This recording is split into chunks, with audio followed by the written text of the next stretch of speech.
Pokemon Fire Red and Leaf Green, some of the most beloved games in the Pokemon series, being praised for all the changes they included as the first remakes. But the truth is, these games are a lot more like prequels, almost 20 years before Legends Arceus. When Pokemon's third generation came around, the bold choice of starting a completely new slate with Ruby and Sapphire meant that many Pokemon of the previous generations were not obtainable on the Game Boy Advance. Rather than fully incorporating all 386 Pokemon in a single game, they were split across multiple entries more or less. The point is that Pokemon Fire Red and Leaf Green were completely necessary remakes. Not only did they update the visuals of the Kanto region and bring the more modern quality of life updates, they were basically the center around which all three generations were connected. Recently live streaming my adventures in Leaf Green, playing for the first time in years, I was actually very surprised at how much it served as a prequel to Pokemon Gold, Silver, and Crystal, because chronologically the Kanto story happens before the Johto story. With the remakes being released afterward, having knowledge of what would happen in the future, it made perfect sense to leave various hints here and there. In fact, there's an entirely brand new post-game adventure in the Sevii Islands.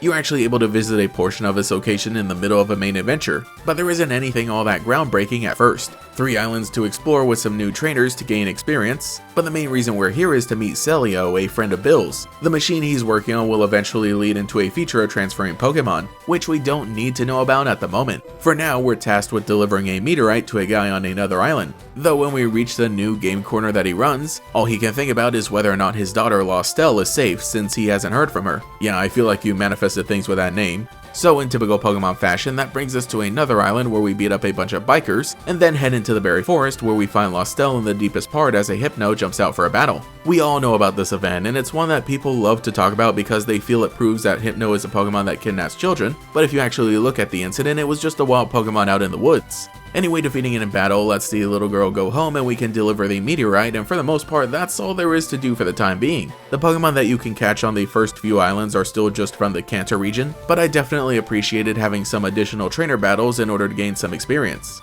Otherwise, it's a cool idea to introduce these brand new locations early on, because upon becoming the champion of the Kanto region, we're allowed to travel back and help out Celio in collecting the final pieces for his machine. The first one is apparently located on the first island, so we head up to Mount Ember and encounter some Team Rocket grunts. As we know, back on the mainland, they've already been disbanded. I mean, Giovanni himself told me that after I beat him. But now all the Team Rocket members we interact with on the Sevii Islands are still hanging out. They're still fighting the war years after it's over. These aren't tough battles, but getting them out of the way grants access to the cave. There isn't a whole lot in here aside from an entire room filled with braille writing that I think is such a cool idea to hint toward the puzzles in the Hoenn region also in Generation 3. And when we discover that the gemstone in the deepest part of the cave is a ruby, then everything comes together. I really do love how as we keep playing, not only are these games clearly meant to be something like prequels to Gold, Silver, and Crystal, but also ones that take place simultaneously alongside Ruby, Sapphire, and Emerald. Back at the Pokemon Center, Celio explains there's actually another gemstone needed to power the machine, and so he gives us a pass to travel to all the other islands in the archipelago. Next up on 4 Island, we finally get to encounter some Johto Pokemon in one of the only locations here, that being Icefall Cave.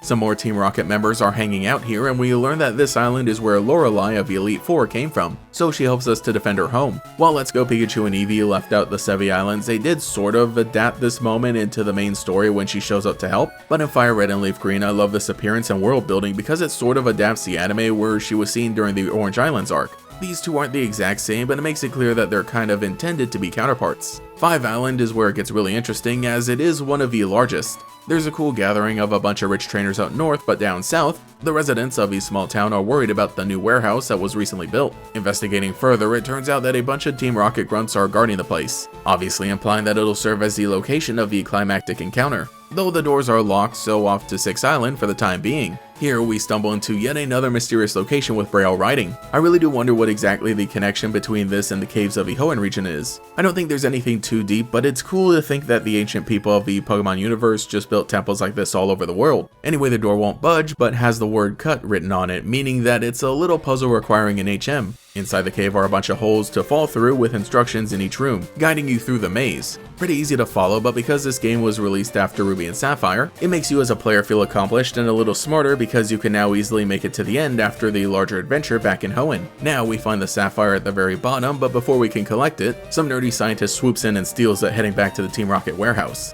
Absolutely hate that it went down this way after I did all the work, but I would expect nothing less of Team Rocket. So back to 5 Island and right to the front door now that we have both passwords that were leaked. I swear, Team Rocket has a real security issue constantly doing this. Inside are even more grunts and a spinning puzzle, though I also like the added detail of the cages that are said to be filled with Pokemon that they've captured. You can't really see the Pokemon inside, but having any sort of cage at all makes it feel much more real. What I do like about these battles and what really makes Fire Red and Leaf Green feel like true prequels is the addition of the final 2 Rocket members. While they don't have names here, the teams of the Pokemon they use make it clear that they're meant to be the final executives in Gold, Silver, and Crystal. Again, at the time they were unnamed and the male executives all had to share a single sprite, but now with the context of Heart Gold and Soul Silver, we know that these are supposed to be Archer and Ariana. If anything, these games have gotten even better with age and another set of remakes when we get to see how everything comes together. That battle isn't too difficult, but the whole idea of introducing another section of the Kanto region where we continue eradicating Team Rocket was a fun idea, basically pushing them out for good now that their leader is gone. That explains their move to Johto in the next 3 years. After defeating Archer, we also find the scientist and pummel him to take back the sapphire that he stole. Honestly, think this guy could have come back as some other named character in the future. I mean, imagine having a scientist around the same levels as the Rocket executive still hanging around. For now, my headcanon is that the scientist here would have gone on to pose as the imposter Professor Oak, had that idea not been scrapped.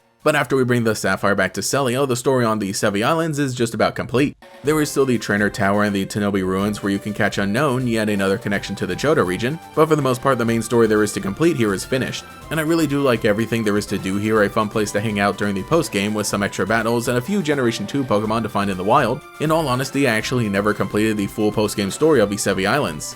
I remember them being pretty cool with the midpoint journey, but I don't remember ever actually completing the whole thing for one reason or another. I'm so glad I was able to play recently during my Pokemon Leaf Green live streams, which by the way I stream here on the channel every Friday at 2 PM. So while my journey was nostalgic, it was also something completely new to me. For how much there is to do and how wisely it helps to better flow into the story of the Johto games while nodding to the Hoenn ones, it makes Fire Red and Leaf Green feel like the perfect centerpiece to the franchise, at least amongst the Game Boy and Game Boy Advance games. So I totally get what everyone always talks about when they say that this is one of the best post games in Pokemon, but let me know what you think in the comments below. Do you think it holds up among the different post games in Pokemon? And what are some of your favorite memories and moments? Anyway, I should get going to make sure I really complete my adventure here.